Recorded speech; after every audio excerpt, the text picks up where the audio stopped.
You should travel. One person's mission to get to 100 countries, and being that I'm getting quite close, I reserve the right to change that number in future. You should travel.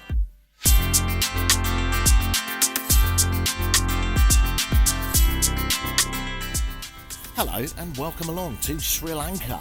Yes, country 98 on my quest to get to 100 countries. It's getting perilously close. I don't have any plans after this country to go anywhere, so I don't know what number 99 and what number 100 will be. Okay, there's a red ant crawling up my leg. Oh, fuck me, that's crawling up my shorts. Hang on. I thought I would take refuge next to a tree, and I've just learned that the same thought process went on for 1,000 large red ants. Hang on a minute. He's actually gone right up the old leg. Actually, I'm quite an embarrassment today. For a start, I've got like dad shoes on. You know, big chunky trainers that Americans wear. So I look ridiculous. And I've also managed to put a large rip in the crotch of my shorts so that when on a train, as I will be later today, sat opposite probably a nice old lady, she can make out my meat and two veg. So it's a bit embarrassing, but it's a good country to get stuff fixed. Now, I'm just trying to find a spot that I can tell you about Sri Lanka. This is not quite how I saw this podcast going so far.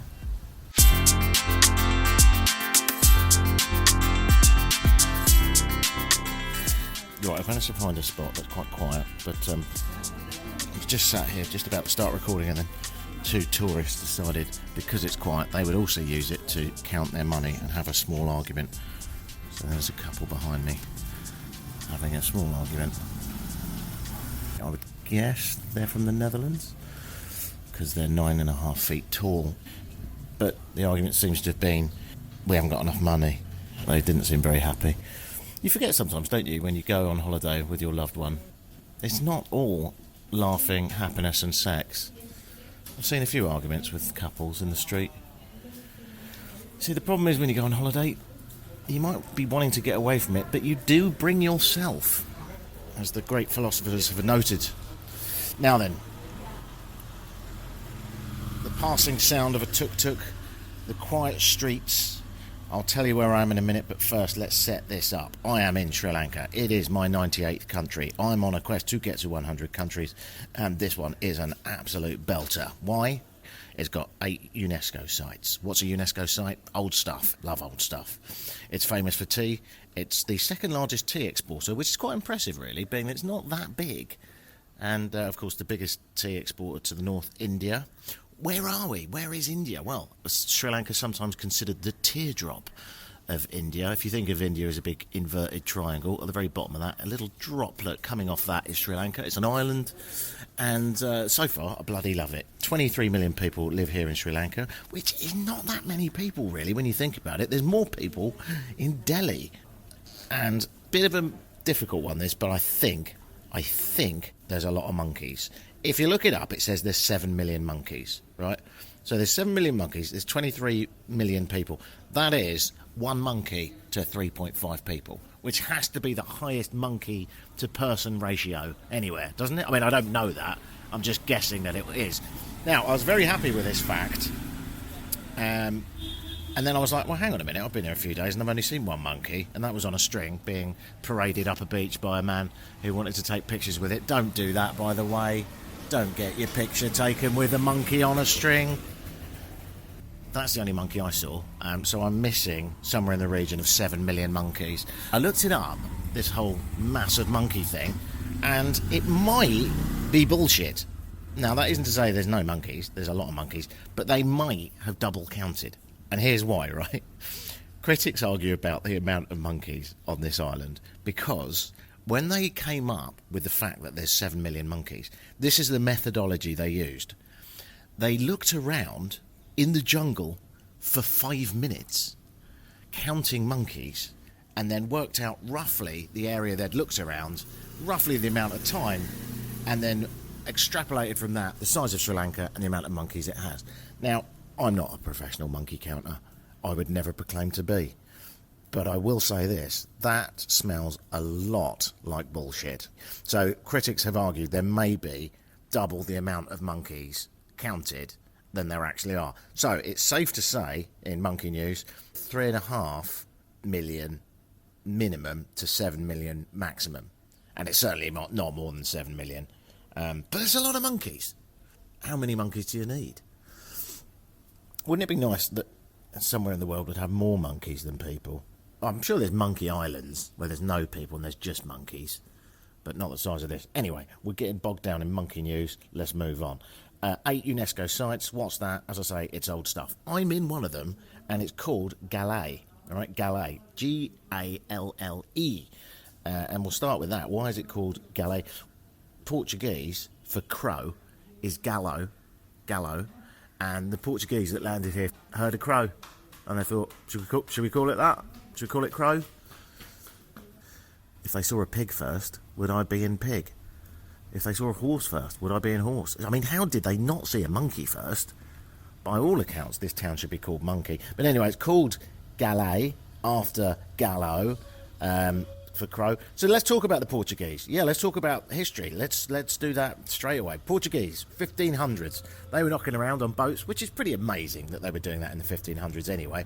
They were looking for the Maldives. They may have been to the Maldives once. They may have found a lovely little island and thought, looks like a good place for a honeymoon. I don't know, but whatever happened, they got blown, of course, and they ended up here in Sri Lanka.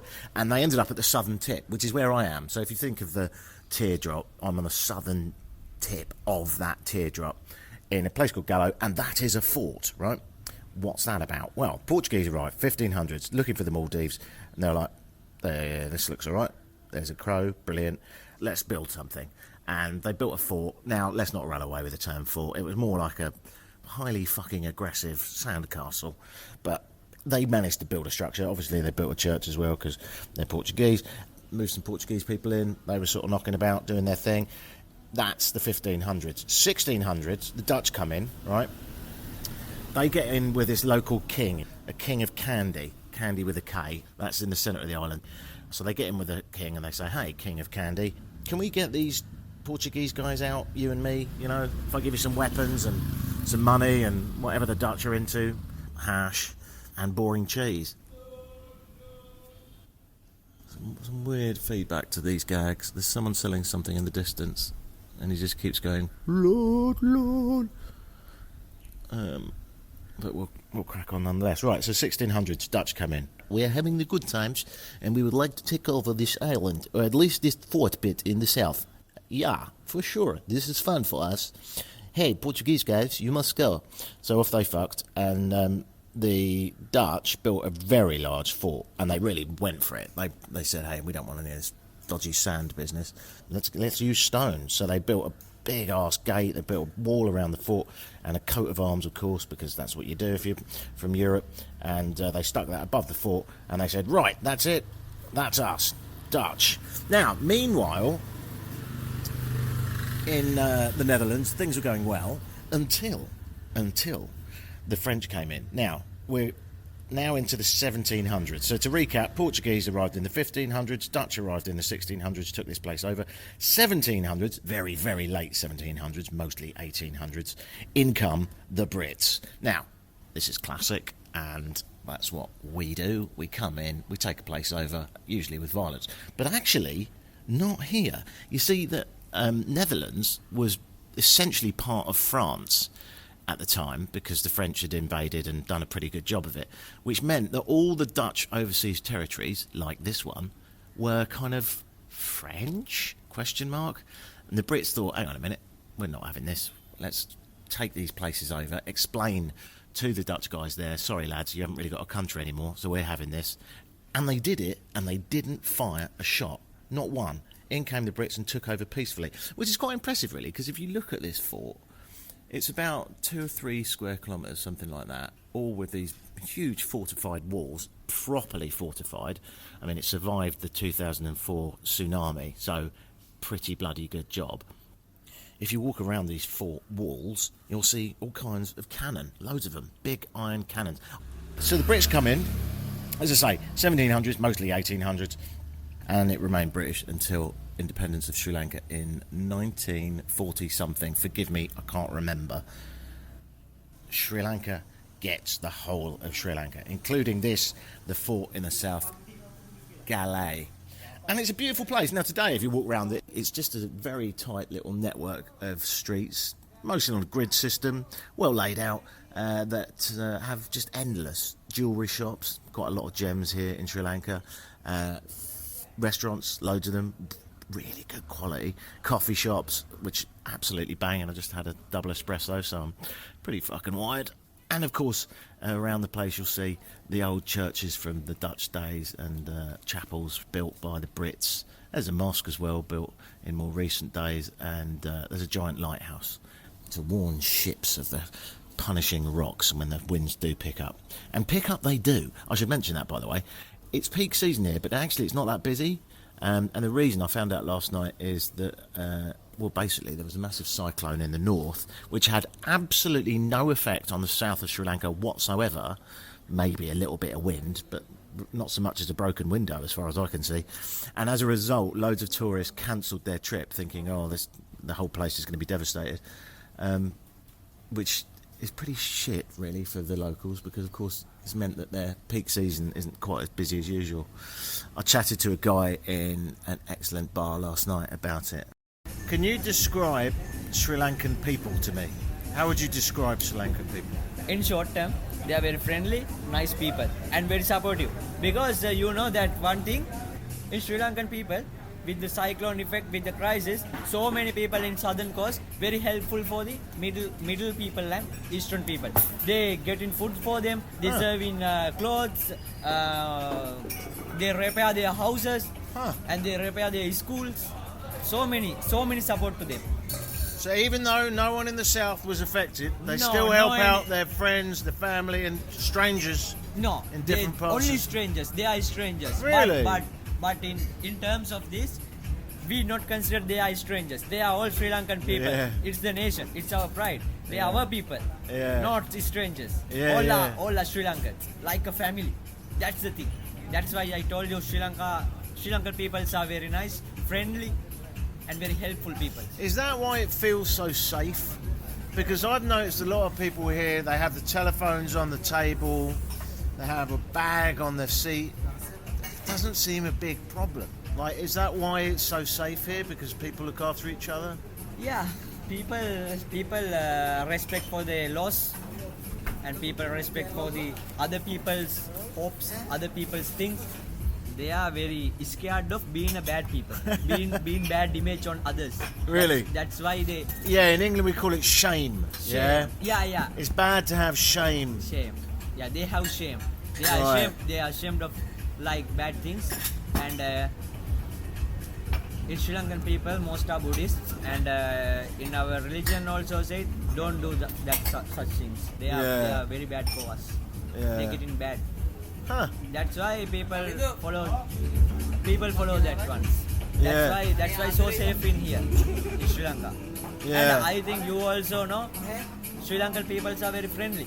Oh, they're great. Yeah. So you never feel scared here. You don't worry about your telephone. You don't worry about your Your motorbike. bags, money, pockets, all are in safe. But few people get another side. They are very bad. But most of people are good. I think better.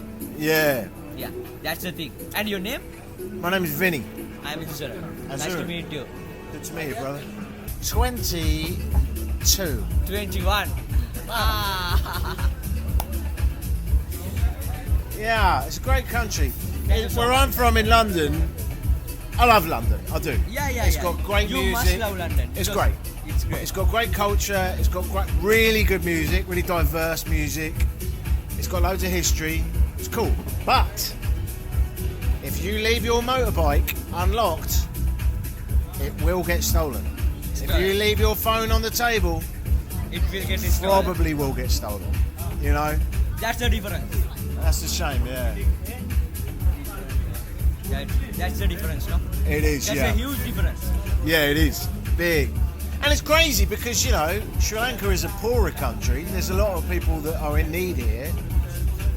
Essentially, England is a richer country. In theory, there's less people in need. But, you know, there's a lot of crime. So I like it. I would live here. Maybe I will one day. Seriously, you want to do that? If I do live here, can I DJ in this bar? You can. And my hope is, my ambition is also to open a restaurant. If this place not your space, I will definitely give you a space. You'll give me a space? Okay. Sure. Give me a fit. We're done. We are gonna DJ your bar. Yeah, sure.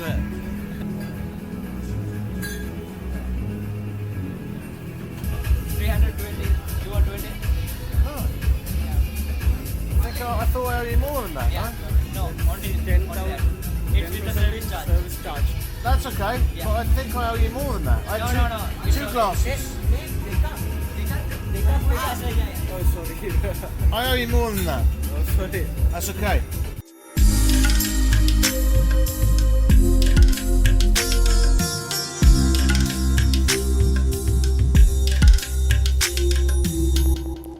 So yeah, as I say, a lot of people didn't turn up. Now, it is busy. There's plenty of tourists, but I just think the numbers are down on what they normally are. But here we are in this network of old streets. They would have been cobbled. Now they've all been dug up and bricked, but they still look really beautiful and authentic. And you've got these old battered colonial houses, lots of different residences looking like a bit their original country. Some look a bit Dutch, some look a bit British. There's a hospital that's been completely converted into a whole bunch of restaurants, and you can walk along the ramparts, I believe they're called, around the fort, the protection walls, and have yourself a glass of wine, look at some of the local flowers. It's like 30 degrees, so there's beautiful bougainvillea and lots of gorgeous flowers blooming everywhere. This is a place that gets heavy rains and is exceptionally green. I'm in the whole of Sri Lanka. And having just come from Jordan, I have to say, fuck me, do I prefer it here. Sorry, Jordan, but there's something almost slightly depressing about Jordan in the desert between towns, just driving endlessly and seeing absolutely fuck all. Whereas here, there's life bustling everywhere. Insects and animals, trees and bushes and shrubs and grasslands. It's just so fucking green. Everything pops. It's so beautiful. It's such a beautiful country. And I have to say, it reminds me quite a lot of Thailand in numerous ways. First of all, food. It's like Thailand in that the food is spicy and it's fantastic and it's cheap. Secondly, people, very calm, very smiley. So coconut curries, chilled people, lots of smiling. Not so much use of the horn as you would get in India, just like endless fucking honking of horns and noise and madness and fumes. Like in Delhi, there's an abrasive smog that hangs over the whole city. It's disgusting. I feel so sorry for them. No one should have to live like that. And you come here, and I perhaps naively expected it to be quite similar to India, and it's not really. I mean, not really. Also, it's Buddhist, so it's... Oh, there's a man hocking up some spit. That's lovely. I was just about to say it's Buddhist, so it's quite chilled out, but hocking up spit doesn't really go with that, does it? Yeah, but it is predominantly Buddhist, so I like the Buddhists. They're very relaxed and very generally zen. I've seen absolutely zero crime. I've actually seen zero police as well, apart from one guy attempting to corral some traffic and failing quite abysmally. I was driving a moped yesterday. I rented for, I don't know, I think it was £4, about $5 for the whole day. I mean, it was a shitbox, don't get me wrong, it shouldn't have been much more than that. It barely had any brakes. But it was great. Yesterday, here in Sri Lanka, I have got some lovely prescription shades. I had a shower, went to go and put my shoes on, and sat on my fucking shades, right? And I snapped the metal arm on my shades. Went down to the hotel, said to the fella, I fucking love these shades. I can't believe I've done this. I'm a stupid prick. I've sat on them.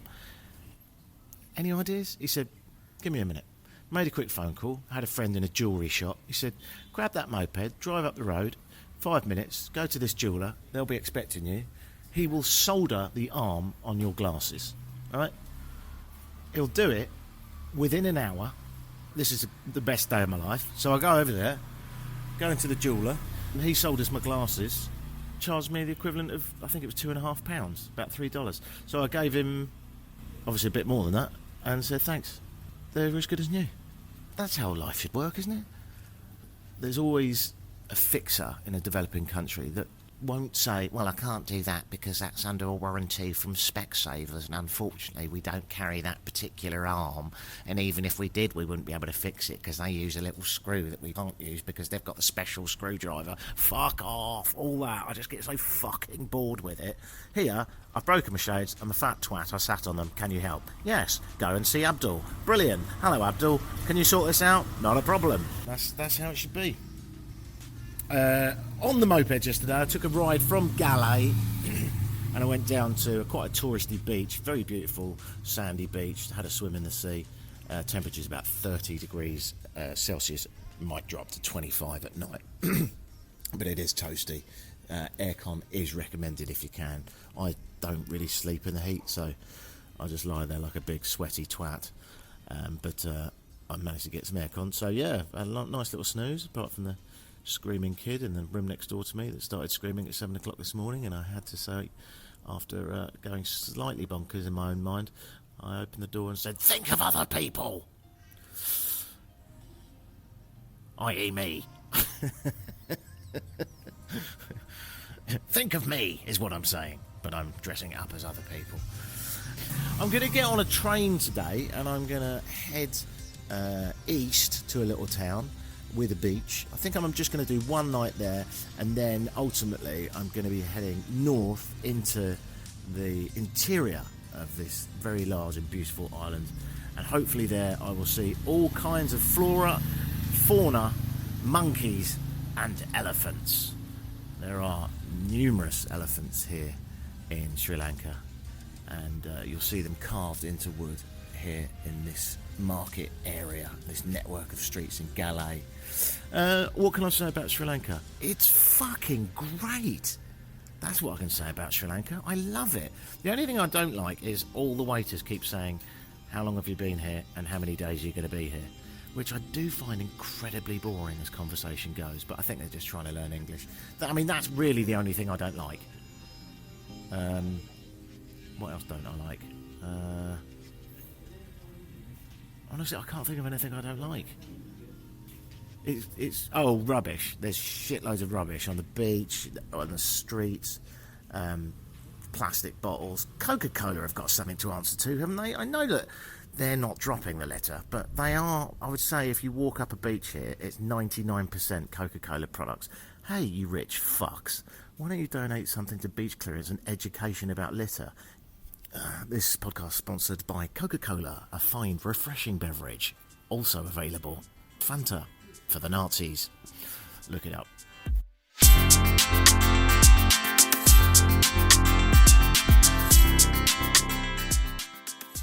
There's a man in a sarong. Man in a sarong. Hi.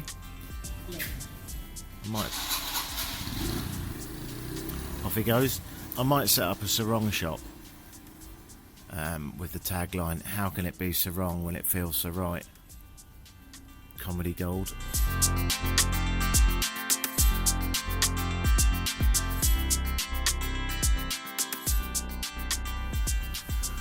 I've got some travelling friends who said if you're going to Sri Lanka, one thing you have to do is get the train.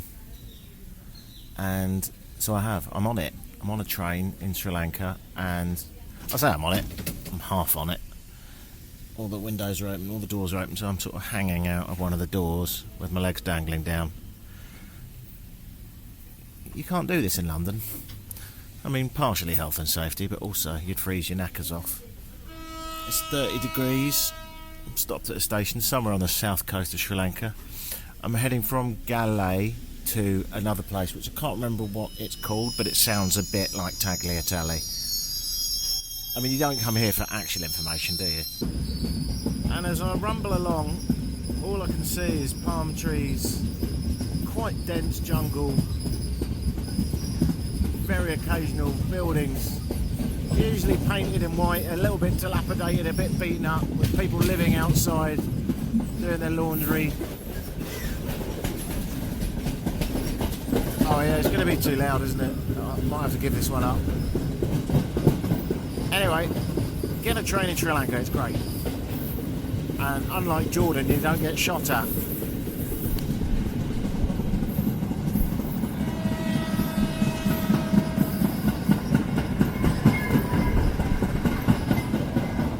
Oh, that little rumbling train took me through the jungle, along the coastal road, little shots occasionally through the palm trees of crystal blue turquoisey waters with occasional fishing boats out to sea, catching mahi-mahi and red snapper for the local restaurants and markets. Oh, yes.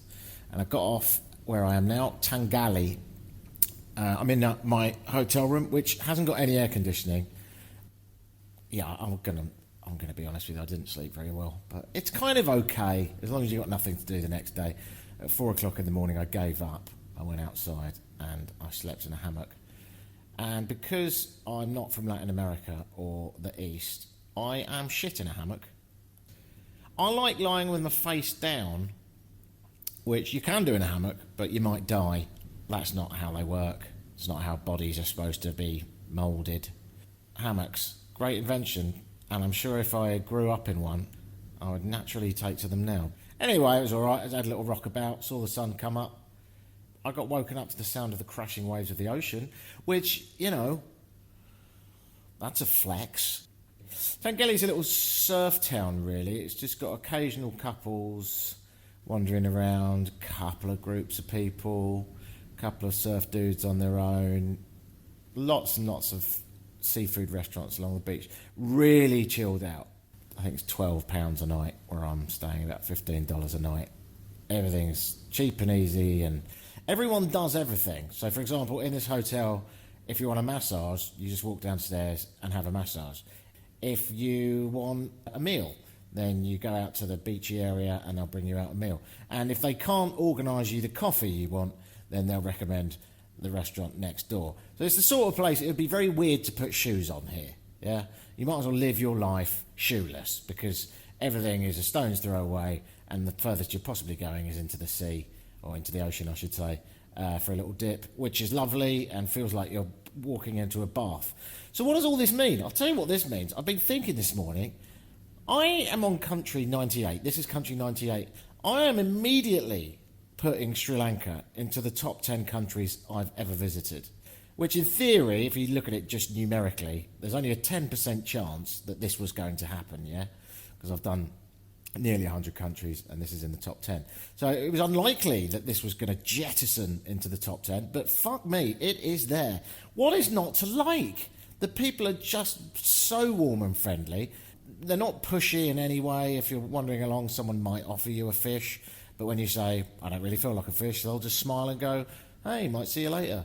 I mean, they're just the nicest people. They do a fantastic massage, which I just had.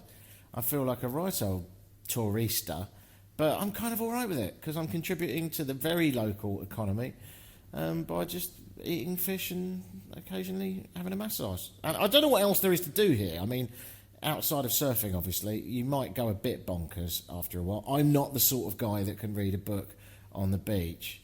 I can for nearly one page. That's about as far as I go before I think, I wonder what stocks and shares I should invest in this year. I wonder how podcasting equipment's changed over the last 6 months. Bees are interesting. There's less of them than there were before. Isn't bottled water in Lisbon quite expensive? I can relax, but the old noodle, it just rolls on. I think I've made this point before. I think if I worked in an office job that was hard and took me a great deal of concentration, and I had to deal with Barbara in accounts and Tim, the office manager, who's a fucking prick, then I would probably be quite compelled to get away and come to places like this, and I'd probably be quite happy reading a book. But my life isn't really like that. I'm kind of always in a reasonably relaxed state. Don't get me wrong, I'm not retired by any means, but the projects that I do get involved in, podcasting, printing, all the other stuff that I do, my Edinburgh show and all that kind of stuff, they don't pay particularly well, but they all add up to quite an interesting, diverse life. So I'm fucking lucky, and I am very humble about it. Well, I probably don't sound humble right now, but I guess what I'm saying is I have won the lottery of life. I've not had to suffer the turmoil of corruption and the knock-on effects of climate change, and I don't live in America. I was always lucky in where I was born, when I was born, and but I do hold that very close to my heart. And when I come to places like Sri Lanka, I just love giving stuff away. For example, I've ripped my shorts, and rather than fix them, I'll just give them to a guy and say, sorry about the hole, but do you want these shorts? And it'll give me a great lift in the day. And then I've got a pair of shoes to give away. Basically, I come home with nothing from these places, but it's great. I wouldn't have it any other way. I'm like a really, really shit Jesus. It's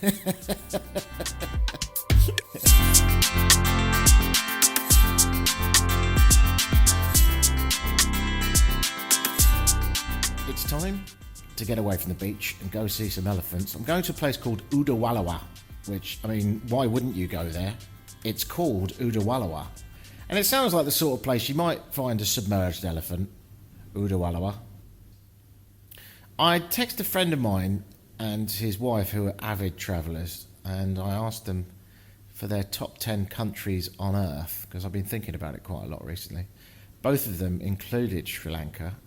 I will certainly put in Sri Lanka in, and nearly everyone that I know that's been to Sri Lanka ends up saying it's one of the best countries on earth. I think it would be great even if it was the price of Monaco, but the fact that everything, a coffee is $1 or $2, a meal can be as little as $3. Well, it can be as little as $1, but even a good sit-down meal in a slightly touristy place isn't going to cost you much more than $6. It is absolutely fantastic value for the amazing food, yeah? Places like Cuba, you might have cheap food, but it is almost entirely shit, with the exception of lobster. Fair play to you on that one. But the food in Cuba is bloody awful. The baseline cheap food here is absolutely exceptional. Now, I better go. I was supposed to check out at 11 o'clock, and it's now 2 o'clock, which again is a sort of, look at how chilled these people are. I remember in Tokyo once I had a stonking hangover, and I was supposed to check out at 11 o'clock, and the phone rang, and they said, yeah, why are you still in the room? And I was like, oh, I'm sorry, I'm just not feeling very well. And they said, oh, okay, we'll send an ambulance. Well, no, it is a bad hangover, but it's not ambulance bad. And they're like, but we don't understand, how could you still be there if you must be very, very ill? Right, okay, I've just remembered everyone in Japan does everything correctly on time, and this is not acceptable behaviour. Best get my hungover arse down to the lobby. So whilst I absolutely dearly love Japan, I think this kind of is more my vibe, yeah? Sri Lanka, you want to check out 3 hours late? No problem. No charge as long as you have a massage in that 3 hours. What's not to love?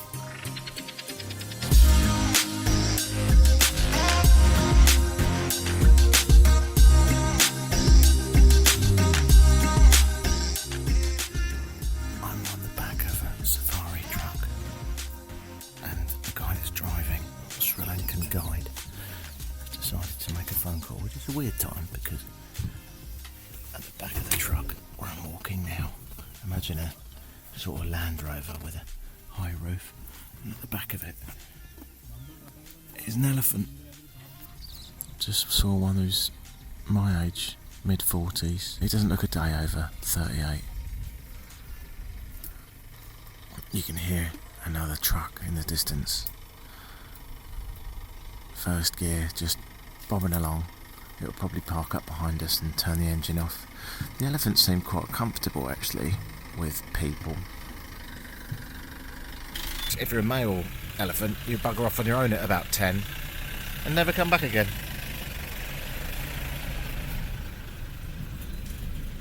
They have to be one of the most beautiful animals on planet Earth, don't they? Majestic, calm, until you wrong them. Hundreds of people die every year in Sri Lanka from being stomped by elephants. If they get angry and run through your village, you do know about it. Until, of course, you don't. Oh, yeah, it's definitely going to shut its engine off because there's an elephant right next to me now. It spent the day covering itself in water It's a lady with big ears, but not as big as the African elephant's ears. And rather than having the hassle,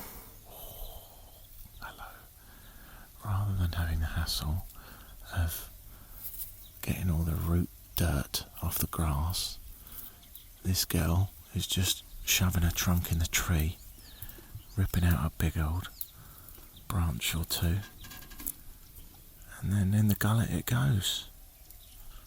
And I'm guessing that's the life of an elephant. Eat all day, because there's not that many calories in these things, and you've got to get as many as you can. Oh, that's a big branch. Oh, what a big mouthful. That's the noise of an elephant chowing down on some green branches from a small tree. I mean, I'm not sure if this makes a great podcast. There's a reason that David Attenborough does also have visuals. But I thought it might be nice just to say, if you are in Sri Lanka, come 2 hours north of the coast, on the south coast, the beautiful picture postcard south coast, and hang out in a sanctuary with some elephants. Easy to do, and they're bloody gorgeous. I'll leave this here on account of the fact that it might not be the greatest audio I've ever done.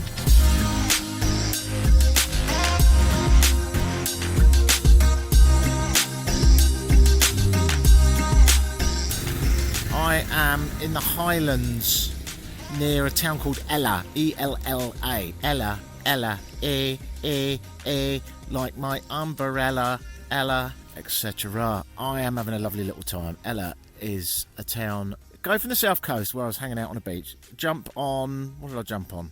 A bus. And then I realised it was getting quite late, so got off at a bus station somewhere and then Ubered the rest of the way, which is the lazy white man way of doing it, but I have to say it was actually a bit of a dream. Got up to Ella, which is in the heart of the tea plantations, yeah, up in the hills, and my goodness, what the hell is going on with this country? It is actually obscenely beautiful.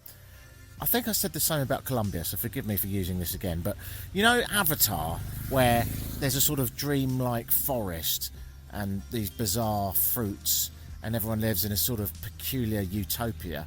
It's a bit like that, in that it's so higher, in that it's lovely. Sorry, there's some ladies walking past me with bags attached to their head full of tea. We'll get into that in a minute, but I'm in a tea plantation. Looked a bit upset with me there, I don't know why. Might be just resting bitch face, I don't know. They were very happy with me earlier. I've already taken a photograph with them and given them 100 doo-doos. I can't remember what the currency is, but we'll just call it that. So once you get up to Ella, you will find yourself in quite a touristy little town. It's the jewel in the crown of the surrounding fields of tea. Endless tea plantations in this mountainous region. Right now, as I speak, I'm not actually that far from Ella, although it took bloody ages to get here. I think the thing with this country is, if it was China, they would have just built bridges and railways straight across all these ravines and all these valleys. You'd barely notice it, or they'd just drill through the mountain. But it's not like that here, and so you're sort of reliant on the very old roads that would originally, of course, be for donkeys and are now for the occasional tuk-tuk. I rode a motorbike here, and let me tell you, I've had a couple of lungfuls of some good stuff, and by good stuff I mean exhaust fumes that will shorten my life. But I can't complain. It was so exquisitely beautiful driving here along these mountain roads, and pretty much everywhere you look, left and right of all these roads, gripping to impossible hillsides, you will find these tea plantations. Tea plantations are bushes about the height of my waist, and they go on as far as the eye can see in every direction around me, apart from being broken up over there by a misty lake. It's just so exquisitely beautiful. And then as you go up the hill and the tea plantations can't even grip onto some of the rocks, you see these beautiful trees looking proudly over the mountain, probably hundreds of years old. So a lot of green. Right here, not a lot of monkeys, but I saw a few earlier. And, yeah, it's just very peaceful. The tea plantation that I'm standing in, I've just got a I've just met a couple of ladies, some Tamil ladies. So we should talk about that briefly. Here in Sri Lanka, about 15% of the population are Tamil, yeah, and very different to the other 85% of population in pretty much every way you can imagine. Their language is completely and utterly different. Their look is quite different. Their religion is different. They're Hindu as opposed to Buddhist, and even their dress and pretty much everything you can imagine is different, which sadly has led to problems because unfortunately humans aren't very good at getting along with other tribal groups, something which I think we should all be working on, but doesn't appear to be going well. Let's not go into a massive fucking downer about that. But over the years, Sri Lanka's had massive problems. There was a civil war, and that civil war has meant that the Tamils, most of them live in the north, the Tamils, yeah, which makes sense because they're quite close to India, and the script is the same as the Indian script, and the religion is the same as the Indian religion. Even the music's different, actually. Tuk just drove past playing some music that you might find in India. What happened under British rule when the Brits were here in Sri Lanka? I'm going to fade myself down here and talk over myself. And the reason I'm doing that is because I warble on for quite a long time here about the Sri Lankan Civil War, and it was quite depressing and actually slightly inaccurate. I've done some research since, and I don't want to mislead you, dear listener. So here's the truth, and I'll make it quick and snappy because, frankly, it's a bit depressing. The Sri Lankan Civil War was a long and complex conflict that lasted for nearly 3 decades. It was from 1983 to 2009. It mainly involved the Sri Lankan government and the Liberation Tigers of Tamil Eelam, otherwise known as the Tamil Tigers, right? And what they were fighting about was, the Tamils, the Tigers, wanted an independent Tamil state. The war was marked by numerous ceasefires, international mediation attempts, nearly all went wrong, and a heavy toll on civilians. It ended in 2009 with the Sri Lankan military defeating the Tamil Tigers. In total, that's 26 years, and no one's quite sure, but we think the number is about around 100,000 people dead. War, what is it good for? Absolutely nothing. Although historical analysis suggests it has paradoxically shaped civilization by forcing the creation of larger, more complex and technically advanced societies.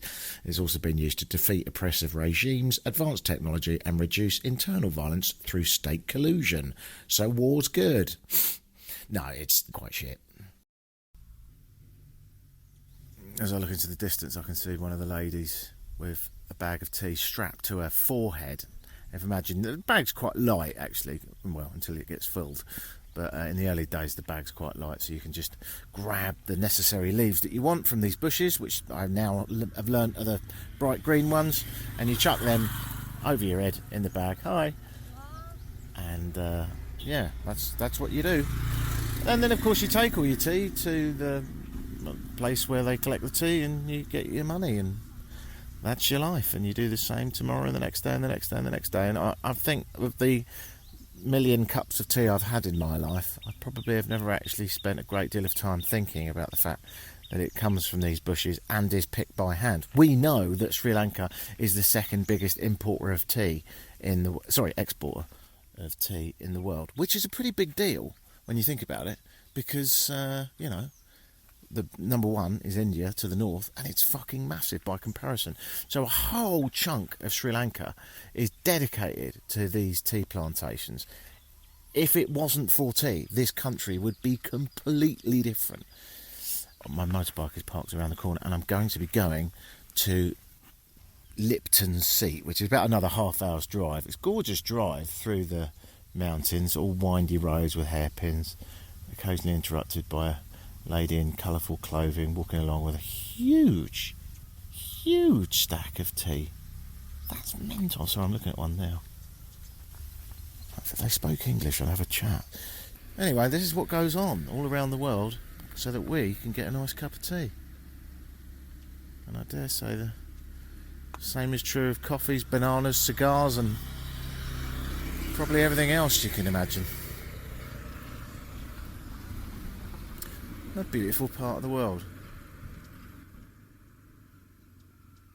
I'm going to go to Lipton Seat. Lipton Seat is about 10 kilometres away, which takes about 40 minutes, even on a road. How is that possible? Some people could run that. Hello, mate. Someone just beeping and saying hello. Fellow bikers. Yeah, so I'm going to go to Lipton Seat. I dare say those guys have just been there. It's a little way through all these plantations. And Lipton, of course, Lipton Seat. I don't know what it is, but I know that Lipton is from the tea bags Lipton tea. So I assume that it is a seat. I'm just pulling this out of my arse. Something that looks a bit like a seat carved into the rock near the plantation for Lipton. We'll find out. I don't know. I never asked. I just asked the bike guy where's good to go, and he said you should go to Lipton Seat. So I rented a Royal Enfield motorbike. Used to be English, and then now it's made in India. I like these. I drove one in India. They're big, but they just go blub blub blub blub blub. Kind of never in a rush to go anywhere, and nothing. You can't do anything too mental. So it kind of goes with the driving style of Sri Lanka, which is a bit mad on the face of it, but actually it's not that mad. It's just like water. It always flows and finds the quickest way, but not necessarily in an unpredictable way. It's like it's just kind of people pull out in front of you, but very slowly. Most people are fairly respectful. It's not that mad, even though it seems mad, if that makes sense. So crack on through these plantations, and I'll take you to Lipton Seat.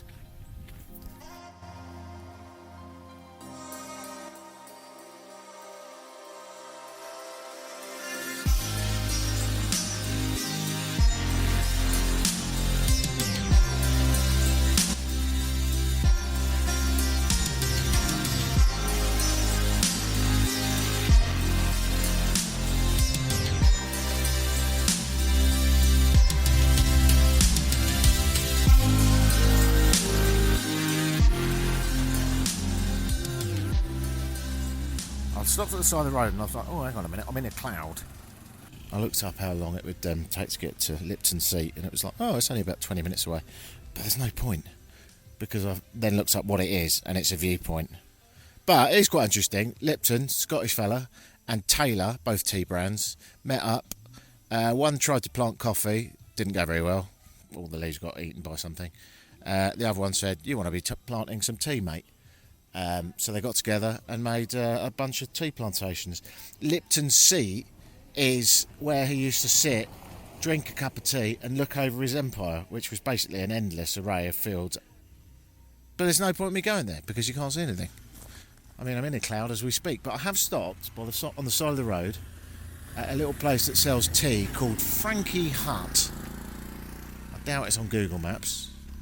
It's a wooden shack made out of a couple of logs and some rope. Hiya, boss. Yes. Could I have a cup of ginger tea? Yes, sure. Oh, thanks, brother. With sugar or without sugar? No sugar, thank you.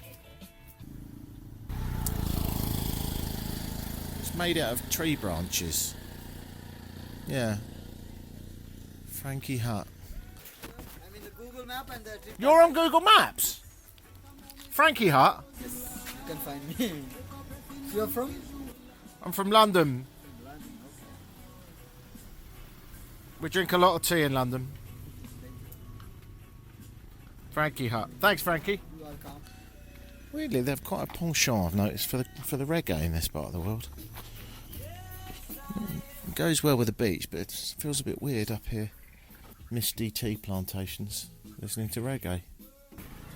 Thank you. Enjoy. Cheers, brother. If you need more, tell me, I will give you, okay? Oh, it's amazing. Is this tea from around here? Yeah, it's from Lipton. From Lipton? It's Is all this around here, is this all Lipton tea? like, no, this is like, there's two variety of factories.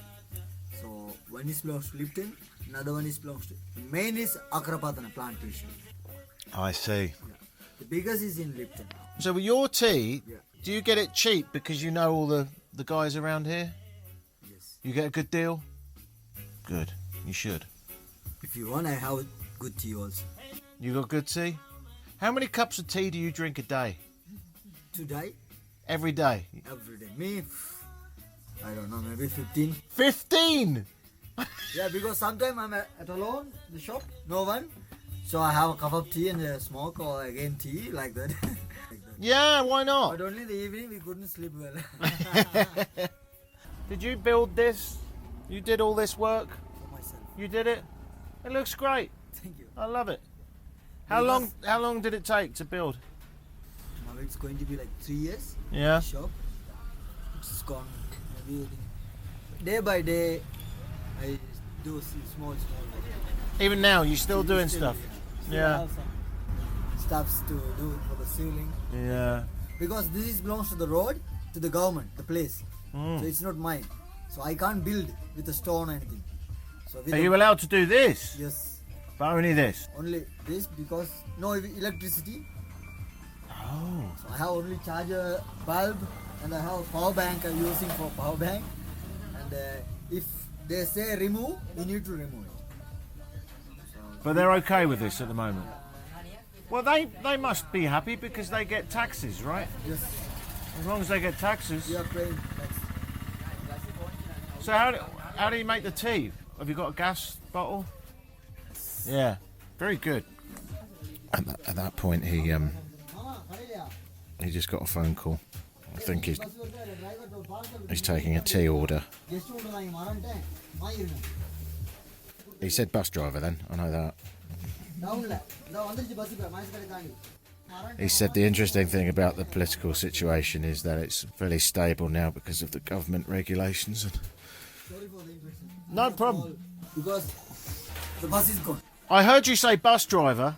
That's the only thing I heard. Because one of my brother sent a parcel with a bus driver. Oh So yeah. I'm talking to you, the bus is gone. Oh shit, sorry dude. So no, I forget also. When I call another place in front of my shop, there's another shop. I call him and take it. So you called the shop, he's going to get the parcel. Yeah.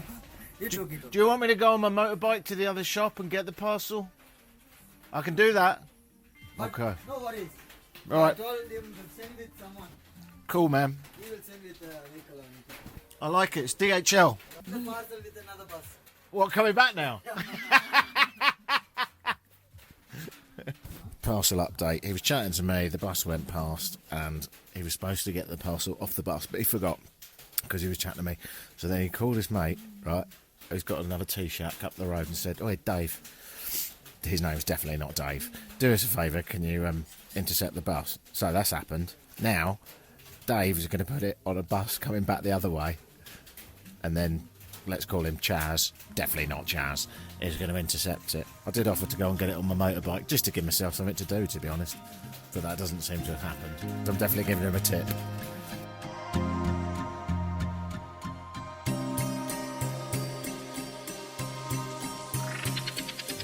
What are the politics here in Sri Lanka? So it's right now I think we are on a very much better track than before. Back at my hotel in Ella, I chatted to the owner over another cup of tea. There were two parties that controlled Sri Lanka for 72 years, and like last year it changed. So I think we had a big cancer before. Like, they ruined the country. You know? Really? We went through bankruptcy. After Corona, we had this issue like we couldn't pay anything, and we declared bankrupt, like, Sri Lanka. Right? So this is all because of the corruption. So I believe the family of Rajapaksas, do you know the Rajapaksa family? I believe they have close to $100 billion. Where do they live? Colombo? Yeah. So now because of the government change, everything's like everything went crazy. You know, like they like without power, money is not everything now. Yeah. Because you need power to control, you know. Yeah. But they've lost it. So they are like wild dogs now. Do you think there may be a movement to try to get some of the money back to the country? So I think it's not going to be easy because they are really good criminals. Yeah. They know how to hide the evidence and all. So I think they have done so many things. You need to pick something up and put them into jail and then make a deal. Right. That's Yeah, because yeah. they have put deals and all this with everyone else's lives. I think it's time when if we can like put them in the jail for something. For an example, Mahinda Rajapaksa is the person I was talking about. Now he's bloody old, but his son is there. Yeah, I like. So they are all thieves, right? Criminals. So he is my age. And he's a criminal as well, the son, the whole family. I mean, he is not the one who's pulling the trigger, but you know what I mean. Yeah, I know what you It's mean. all there. Yeah. So what were they doing? Were they just taking money out of the tax system for Bro, themselves? everything. The trust funds. When the tsunami hit, we got so much of charity, like we got so much from other countries. They put everything in their accounts. From the war, when there was a civil war here Yeah. for 23 odd years, so he stopped it. But they found so much of gold and all this from those areas. They all took it. So this is what they all obviously have about $100 billion. So they took the gold off the Tamil leaders and they took over the mines in the area. Everything. You name it, they have it. Wow. From Sri Lankan Airlines, from everything, they jacked it. Jacked it. Oh, I see. It amazes me in countries like this that happens because they must see the poverty every day out of the windows of their cars, Yeah. you know? Yeah. But they just choose to ignore it. Exactly. Still. Yeah. And you like the new party, the new people that are in power? They're cool? So they are not thieves, right? So they also have a very new team, so it takes time, Yeah. But you- But I always say is like when you have a cancer, you can't heal it from a day. No. You have to go through That's right. chemo. Yeah. It's tough. yeah. I'm happy that we are at least out of that system. To make this change happen, Sri Lanka got everyone together. Like this was like after the coronavirus, right? We didn't have petrol, we didn't have food, queues to get petrol. It was crazy, right? But still on those days, all the ministers have petrol and all this, and people got so shit. They didn't have diesel to run the generators for electricity. They cut electricity, but not the prime for the minister or ministers. I see. People got fucking crazy. Everyone got together, and then there was a huge protest. Like everyone from around the country came together. They went to the president's house. Everyone was in the pool. President ran away. Everyone jumped in the president's swimming pool? Yeah. Everyone had so much fun on that day. Like about 100,000 of people are now in front. And then the president disappeared, I guess. Yeah. He flew away. And then somehow that's the time it changed. So that sounds like a revolution, really. Yeah, it was. Everyone got together. There were no difference. Everyone got together, to chase these buggers. Everyone came from everywhere. What are they called, the new party? They are called the National People's Party, NPP. Red color. Sounds a bit communist. They National were. People's Party, They were. red colour. They're not communist anymore? But not anymore, like it's not 1980s. You could have been the Prime Minister, maybe. Oh, I hate politics. You don't want that? I'm very bad at politics.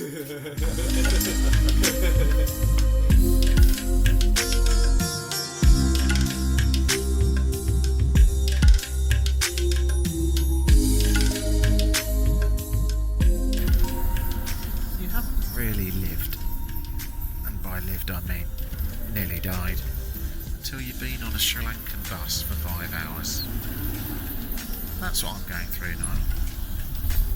My bum's gone to sleep, but I'm sitting down, so I'm one of the lucky ones. I'm going through quite dense jungle, with occasional people standing by the side of the road. Lots of tuk-tuks.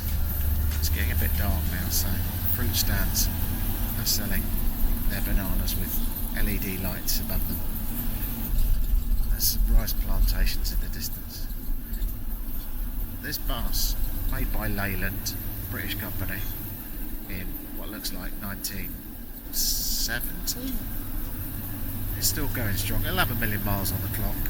Try not to look at the tyres as you get on, is my advice. I've had a couple of bumps in the face so far. One of them quite nice, actually. I suppose I'll tell you about the style of driving. So, mopeds are very slow, and so are tuk-tuks. buses have priority over absolutely everyone. It's an unwritten rule. So what that means if you're a bus driver is you sort of get up behind a tuk-tuk or a moped and you flash your lights and beat your horn until it fucks off to the side, and then you steamroll through and wait for the next thing, and you repeat that for about 5 hours. And you'd think, wouldn't you, that I'm crossing the whole of Sri Lanka. Honestly, I just looked at the map. It takes hours to do 100 kilometres. Hours. Where, of course, in most countries it would take an hour. Here, it's just, I don't even know, just a lot of time. He's on time, and he's flying along. I mean, he's using his phone at the same time, even though he's got 100 passengers behind him. Yeah, see, this is what I mean. That's getting a tuk-tuk out of the way. Tuk-tuk pulls in a bit. He steams down the middle. It seems to be quite an effective system. I mean, he's got a little bit of verbal from one guy on a bicycle. He sort of has a go at people for turning right. So imagine, because don't forget, it used to be British, so they're driving on the left. And when people turn right, obviously they have to stop in the left lane. And sometimes he just has a go at them. Just like, don't fucking turn right here, you fucker. That's quite interesting. I've actually got a bottle of vodka in my bag and I'm thinking about having a go on it. I just can't believe that it's managed to take me 5 hours to remember. The fact they've managed to build a railroad through here is absolutely mind-blowing. I'd love to be on it, but there's been a landslide recently and it's covered all over the railway, so I think it won't be running for the next few weeks. Anyway, it's a sort of bizarre experience in that it's a combination of enjoyable, because, you know, a roller coaster is enjoyable, harrowing, because sometimes you remember it's not a roller coaster and there's no little man about to do a safety check, and beautiful rice paddies, but also sad. A man just throwing a plastic tub out the window right in front of me. Fucking does my head in. But I can't really have a go at him because it's not my country. And I can't impose my values on them. But when you get off, you just jump off the moving bus. And you might be wondering, well, how can you do that? They need to open the doors. No, the doors are always open. All the doors, all the windows are always open. Always. Yeah, no seatbelts. I didn't notice the driver's got a seatbelt, but if the bus crashed, it wouldn't be much use because it's as slack as a pair of very baggy underpants. You know what really is really weird about it is if you've never done this before and you get on it, it's fucking mind-blowing. It's like one of the most incredible things you've ever seen. But because I've done this in Nicaragua and India and various other places, I'm slightly immune. Slightly. Not quite immune enough, hence the vodka. Right, I'm going to have a go on that now, then I'll get off and eat a piece of chicken. That's the rough plan for the day. Big love.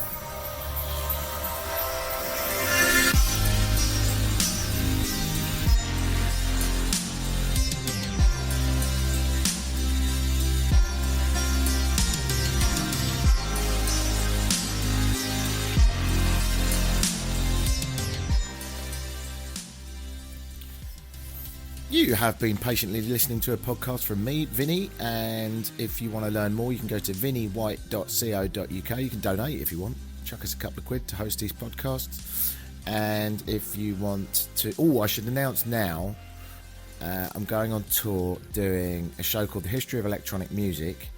I'll be doing Brighton in the south of England and Edinburgh in Scotland. Brighton in May, Edinburgh the whole of August. If you want to come along, I would love to have you there. Go to historyofelectronic.com for tickets. Historyofelectronic.com for information and even a little video that I just made. I'm back in the grey winter now, looking forward to spring. I'm not sure when the next podcast will be because I'm not sure where I'm going next. But I inevitably will be going somewhere fairly soon. And I think I'm pretty confident that I'll be getting to 100 countries this year since Sri Lanka was 98. I've only got 2 to go. Oh, I don't know why I said it in that voice. I've only got 2 to go. Travel's great. If you haven't done any, book a trip. frees the mind, takes you out of your comfort zone, pushes you into new things, helps you meet more new people. I think one of the best things about it is I've got quite a bad memory, and I use trips to be my memory. You know, I can't really remember what I'm doing unless I think of the 2 trips that it's sandwiched in between. You know, and it makes you feel, I think it makes me feel like I've got a more fulfilling life when I look back at it.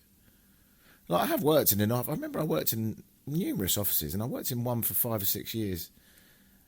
And I look back at it now, and I swear it feels like I was there for 2 months. I just don't know.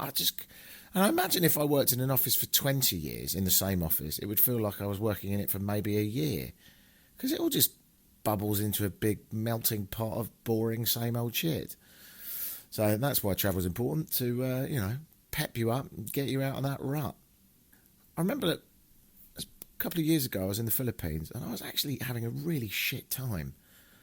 And I was on the way out of Manila, and it had taken a day and a half to ride out of Manila, and I was choking on fumes, and there was nothing to look at, and I was boiling hot, and my motorbike was a bit scary, and there was floods everywhere, so it was quite difficult to drive or ride. And I said to the buddy I was with, I said, I'll be honest with you, I'm not really enjoying this.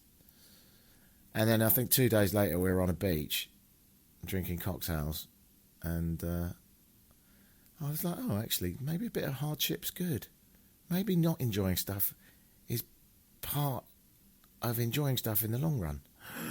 Now, I'm sure far more deeply philosophical people have done far more analysis than I. But what I'm saying in conclusion is, from my own brief experience, go, fuck about, do something that's outside your comfort zone, and even if it isn't that good, long run, it's probably good. Alright, I'll leave it there for now. Big love, thanks a lot. Do drop me a line, by the way, I'd love to hear from you. I do really appreciate listener feedback. So go to vinnywhite.co.uk and you can drop me a line. Thanks, bye for now.